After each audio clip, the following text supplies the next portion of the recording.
ब्रह्मा जी कहते हैं, अब मैं पूजा की सर्वोत्तम विधि बता रहा हूँ, जो समस्त अभीष्ट तथा सुखों को सुलभ कराने वाली है। देवताओं तथा ऋषियों, तुम ध्यान देकर सुनो। उपासक को चाहिए कि वह ब्रह्म मुहूर्त में शयन से उठकर जगदम्बा पार्वती सहित भगवान शिव का स्मरण करे तथा हाथ जोड़कर मस्तक झुकाकर भक्ति पूर्वक उनसे प्रार्थना करे। देवेश्वर, उठिए उठिए, मेरे हृदय मंदिर में शयन करने वाले देवता, उठिए। उमाकांत, उठिए और ब्रह्मांड में सबका मंगल कीजिए। मैं धर्म को जानता हूँ, किंतु मेरी उनमें प्रवृत्ति नहीं है। मैं अधर्म को जानता हूँ, परंतु मैं उससे दूर नहीं हो पाता हूँ। महादेव, आप मेरे हृदय में स्थित होकर मुझे जैसी प्रेरणा देते हैं, वैसा ही मैं करता हूँ। इसी प्रकार भक्ति पूर्वक कहकर अपने गुरुदेव के चरण पादुकाओं को स्मरण करके बाहर से दक्षिण भाग में मलमूत्र का त्याग करने के लिए जाएं। मल त्याग करने के बाद मिट्टी और जल से धोने के बाद शरीर की शुद्धि करके दोनों हाथों और पैरों को धोकर दंतवन करें। सूर्योदय होने से पहले ही दंतवन करके मुख को 16 बार जल की अंजुलि से धोएं। देवताओं तथा ऋषियों, षष्ठी प्रतिपदा, अमावस्या और नवमी तिथियों तथा रविवार के दिन शिव भक्त को यत्न पूर्वक दंतवन का त्याग कर देना चाहिए। अवकाश के अनुसार नदी आदि में जाकर घर में ही भली भांति स्नान करें।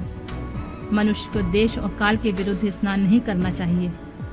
रविवार, श्राद्ध, संक्रांति, ग्रहण, महादान, तीर्थ, उपवास दिवस अथवा अशौच प्राप्त होने पर मनुष्य गर्म जल से स्नान न करे। शिव भक्त मनुष्य तीर्थ आदि में प्रवाह के सम्मुख होकर स्नान करें।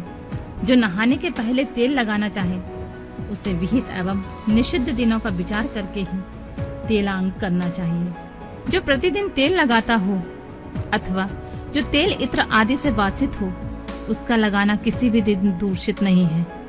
सरसों का तेल ग्रहण को छोड़कर किसी दूसरे दिन में दूषित नहीं होता। इस तरह देश काल का विचार करके विधि पूर्वक स्नान करें। स्नान के समय अपने मुख को उत्तर अथवा पूर्व की ओर रखना चाहिए। शुद्र वस्त्र से इष्ट देव के स्मरण पूर्वक स्नान करें। जिस वस्त्र को दूसरों ने धारण किया हो अथवा जो दूसरों के पहनने की ही वस्तु हो तथा जिसे स्वयं रात में धारण किया गया हो, वह वस्त्र उच्छिष्ट कहलाता है। उससे तभी स्नान किया जा सकता है जब उसे धो लिया गया हो। स्नान के पश्चात देवताओं, ऋषियों तथा पितरों की तृप्ति देने वाला स्नानांग तर्पण करना चाहिए। उसके बाद धुला हुआ वस्त्र पहने और आचमन करें। द्विजोतमो, गोबर आदि से लीप पोत कर स्वच्छ किए हुए शुद्ध स्थान में जाकर वहां सुंदर आसन की व्यवस्था करें। वह आसन विशुद्ध काष्ठ का बना हुआ, पूरा फैला हुआ तथा विचित्र होना चाहिए। ऐसा आसन संपूर्ण अभीष्ट तथा फलों को देने वाला होता है। उसके ऊपर बिछाने के लिए यथायोग मृग चर्म आदि का ग्रहण करें। शुद्ध बुद्धि वाला पुरुष उस आसन पर बैठकर भस्म से त्रिपुंड लगाएं। त्रिपुंड से जप तप तथा दान सफल होता है। भस्म के अभाव में त्रिपुंड का साधन जल आदि बताया गया है। इस तरह त्रिपुंड करके मनुष्य रुद्राक्ष धारण करे, अपने नित्य कर्म के संपादन करके फिर शिव की आराधना करे। तत्पश्चात 3 बार मंत्रोच्चारण के पूर्वक आचमन करें। फिर वहां शिव की पूजा के लिए अन्न और जल लाकर रखें। दूसरी कोई जो वस्तु आवश्यक हो उसे यथाशक्ति जुटाकर अपने पास रखें। इस प्रकार पूजन सामग्री का संग्रह करके वहां धैर्य पूर्वक स्थिर भाव से बैठें। फिर जल, गंध और अक्षत से युक्त एक अर्घ्य पात्र लेकर उसे दाहिने भाग में रखें। उससे उपचार की सिद्धि होती है।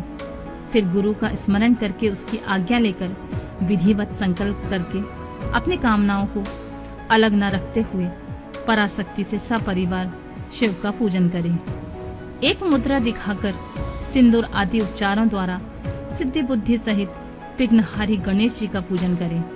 लक्ष्य और लाभ से युक्त गणेश जी का पूजन करके उनके नाम के आदि का प्रणव तथा अंत में नमः जोड़कर नाम के साथ चतुर्थी विभक्ति का प्रयोग करते हुए नमस्कार करें।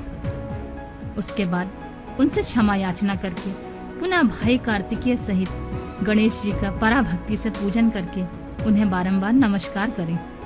तत्पश्चात सदा द्वार पर खड़े रहने वाले द्वारपाल महोदय का पूजन करके सती साध्वी गिरि राजकुमारी उमा जी का पूजन करें। चंदन, कुमकुम तथा धूप, दीप आदि अनेक उपचारों तथा नाना प्रकार के नैवेद्यों से शिवा का पूजन करके नमस्कार करने के पश्चात साधक शिव जी के समीप जाए। यथासंभव अपने घर में मिट्टी, सोना, चांदी, धातु या अन्य पारे आदि की शिव प्रतिमा बनाए और उसमें नमस्कार करके भक्ति परायण हो उसकी पूजन करें। उसकी पूजा हो जाने पर सभी देवता पूजित हो जाते हैं। मिट्टी का शिवलिंग बनाकर विधि पूर्वक उसकी स्थापना करें। अपने घर में रहने वाले लोगों को स्थापना संबंधी सभी नियमों का सर्वथा पालन करना चाहिए। भूत शुद्धि तथा मातृका न्यास करके प्राण प्रतिष्ठा करें। शिवालय में दिक्पालों की भी स्थापना करके उनकी पूजा करें। घर में सदा मूल मंत्र का प्रयोग करके शिव की पूजा करनी चाहिए। वहाँ द्वारपालों का पूजन सर्वथा नियम नहीं है। भगवान शिव के समीप ही अपने लिए आसन की व्यवस्था करें। उस समय उत्तराभिमुख बैठकर फिर आचमन करें। उसके बाद दोनों हाथ जोड़कर तब प्राणायाम करें। प्राणायाम काल में मनुष्य को मूल मंत्र की 10 आवृत्तियां करनी चाहिए। हाथों से 5 मुद्राएं दिखाएं। यह पूजा का आवश्यक अंग है। इन मुद्राओं का प्रदर्शन करके ही मनुष्य पूजा विधि का अनुसरण करे। फिर वहां दीप जलाकर गुरु को नमस्कार करके पद्यासन अथवा भद्रासन में सुख पूर्वक बैठकर पूजन का प्रयोग करें। फिर अर्घ्य पात्र से उत्तम शिवलिंग का प्रक्षालन करें। मन को भगवान शिव से अन्यत्र न ले जाकर पूजा सामग्री को अपने पास रखकर निम्नलिखित मंत्र समूह से महादेव जी का आवाहन करें। जो कैलाश के शिखर पर निवास करते हैं, हे पार्वती देवी के सती समस्त देवताओं से उत्तम है, जिनके स्वरूप का शास्त्रों में यथावत वर्णन किया गया है, जो निर्गुण होते हुए भी गुण रूप हैं, जिनके 5 मुख और 10 भुजाएं और प्रत्येक मुखमंडल में 3-3 नेत्र हैं, जिनकी ध्वजा पर वृषभ का चिन्ह अंकित है। अंग कांति कपूर के समान गौर है, जो दिव्य रूपधारी चंद्रमा रूपी मुकुट से सुशोभित तथा सिर पर जटाजूट धारण करने वाले हैं, जो हाथी की खाल पहनते हैं और व्याघ्र चर्म ओढ़ते हैं, जिनका स्वरूप शुभ है, जिनके अंगों में बासुकी आदि नाग लिपटे रहते हैं, जो पिनाक आदि आयुध धारण करते हैं, जिनके आगे 8 सिद्धियां निरंतर नृत्य करती रहती हैं। भक्त समुदाय जय जयकार करते हुए जिनकी सेवा में लगे रहते हैं। दूसरा है तेज के कारण जिनकी ओर देखना भी कठिन है, जो देवताओं से सेवित तथा संपूर्ण प्राणियों को शरण देने वाले हैं, जिनका मुखारबिंद प्रसन्नता से खिला हुआ है। वेद और शास्त्रों ने जिनकी महिमा का यथावत ज्ञान किया है, विष्णु और ब्रह्मा भी सदा उनकी स्तुति करते हैं, जो सदा परमानंद स्वरूप हैं। उन भक्त वत्सल शंभु शिव का मैं आवाहन करता हूँ। इस प्रकार साम्य शिव का ध्यान करके उनके लिए आसन दें। चतुर्थ पर्यंत पद से ही क्रमशः सब कुछ अर्पित करें।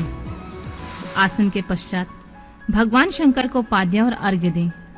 फिर परमात्मा शंभु को आचमन कराकर पंचामृत संबंधी द्रव्यों द्वारा प्रसन्नता पूर्वक शंकर को स्नान कराएं। वेद मंत्रों द्वारा नाम पदों का उच्चारण करके भक्ति पूर्वक यथा योग समस्त द्रव्य भगवान को अर्पित करें। अभीष्ट द्रव्य को शंकर के ऊपर चढ़ाएं।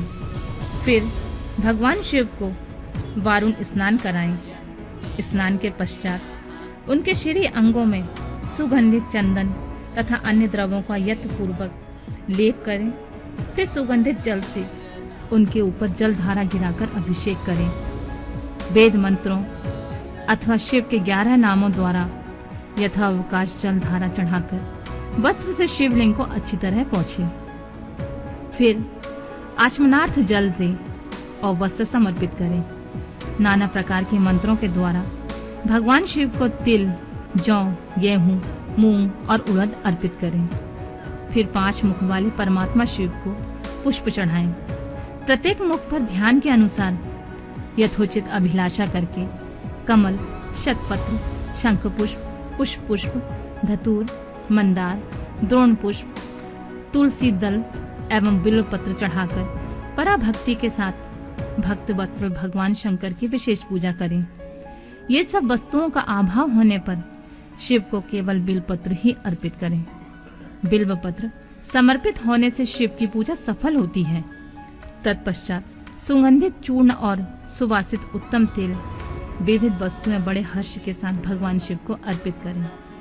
फिर प्रसन्नता पूर्वक गुग्गल तथा अगुरु आदि की धूप निवेदन करें। तत्पश्चात शंकर जी को घी से भरा हुआ दीपक दें।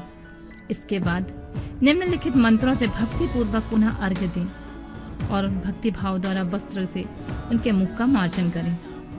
प्रभु महादेव जी, आपको मेरा नमस्कार है। आप इस अर्घ्य को स्वीकार करके मुझे रूप दीजिए, यश दीजिए, भोग दीजिए तथा भोग और मोक्ष रूपी फल प्रदान कीजिए। इसके पश्चात भगवान शिव को भांति भांति उत्तम नैवेद्य अर्पित करें। नैवेद्य के पश्चात प्रेम पूर्वक आचमन कराएं। उसके बाद सांगोपांग तांबूल बनाकर शिव को समर्पित करें।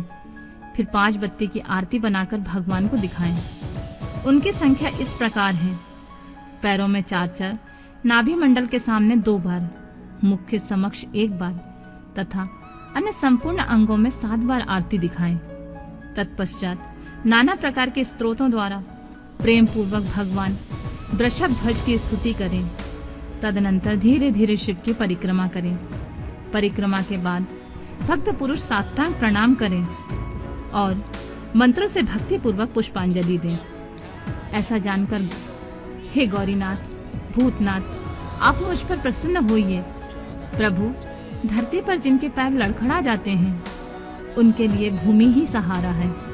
उसी प्रकार जिन्होंने आपके प्रति अपराध किए हैं उनके लिए भी आप ही शरणदाता हैं। इत्यादि रूप से बहुत बहुत प्रार्थना करके उत्तम विधि से पुष्पांजलि अर्पित करने के पश्चात पुनः भगवान को नमस्कार करें और फिर मंत्र से विसर्जन करना चाहिए।